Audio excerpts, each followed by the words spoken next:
Happy Wednesday, guys. So, oh my goodness, what a rush this week has been, but it is already halfway through. I'm so excited for the end. I know, it's gonna be 4th of July, fireworks, there's so many celebrations. My great-grandfather is turning 80 this weekend. So my whole weekend is jam-packed with stuff, which means this week has been so insanely busy.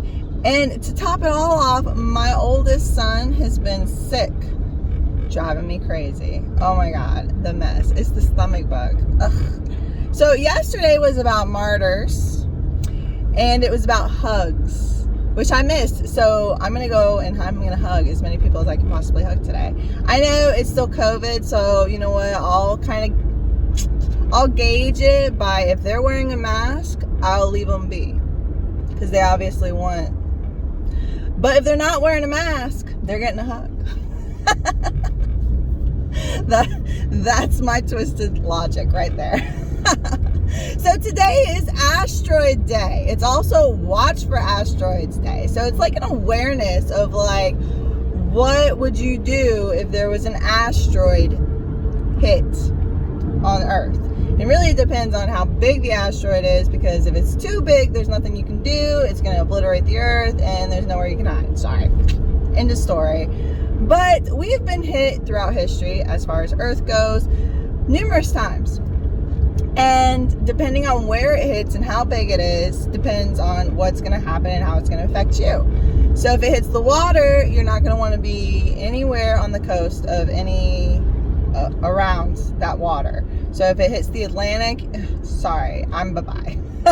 Because I'm going to get wiped out with a tidal wave. Or the other coast. If it hits land, then you have massive earthquakes, volcanoes. I mean, you still have that with the water impacts, but then you also have the tidal wave. But let's say you're not in the impact zone, because if you are in the impact zone, really there's nothing you can do about it. You're going to get vaporized. You can't hide. You can't go deep enough to hide from the impact. It's just going to happen. But let's say you're on the other side of the planet, the other hemisphere, or wherever it is. You're the opposite side. So you're not going to get affected by the blast.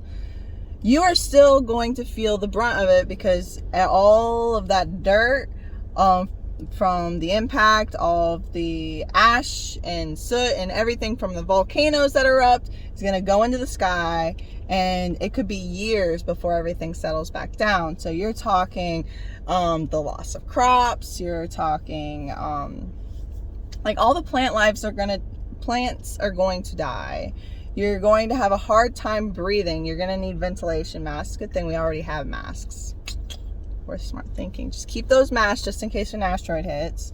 You know, and there's probably a lot of other key tips that could be given. So today's a day to kind of like brainstorm about that and come up with ideas, and then have a strategy of, if this were to occur, what are the first things I can do? Because of course, if that did occur, the first thing that I would want to do is panic, just like everyone else in the world. But the survivors are the ones who don't panic, and they immediately start thinking. So that's what today's about. It's also in recognition of parchment paper.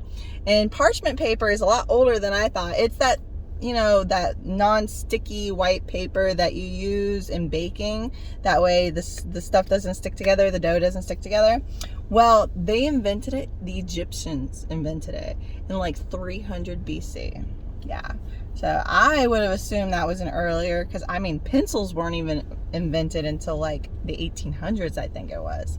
So to know that parchment paper was invented in 300 BC, I mean, I'm impressed. That's pretty awesome.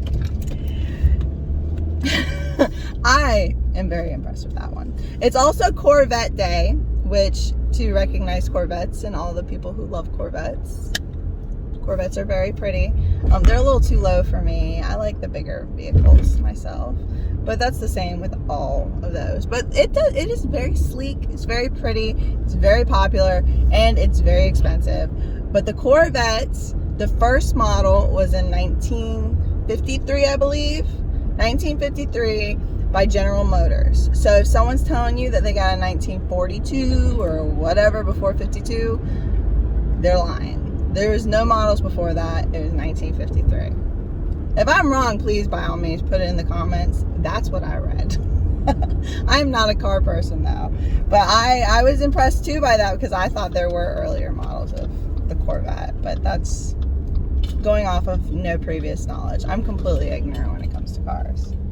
I mean, I know a thing or two about the motors, theoretically, how they work, just from school, but I never followed cars. So when talking about them and the name of their parts and the different models and everything, I just, no clue. Absolutely no clue. Sorry. Anyways, guys, I hope you have a wonderful Wednesday. Have a great day. I'll talk to y'all next time. Bye.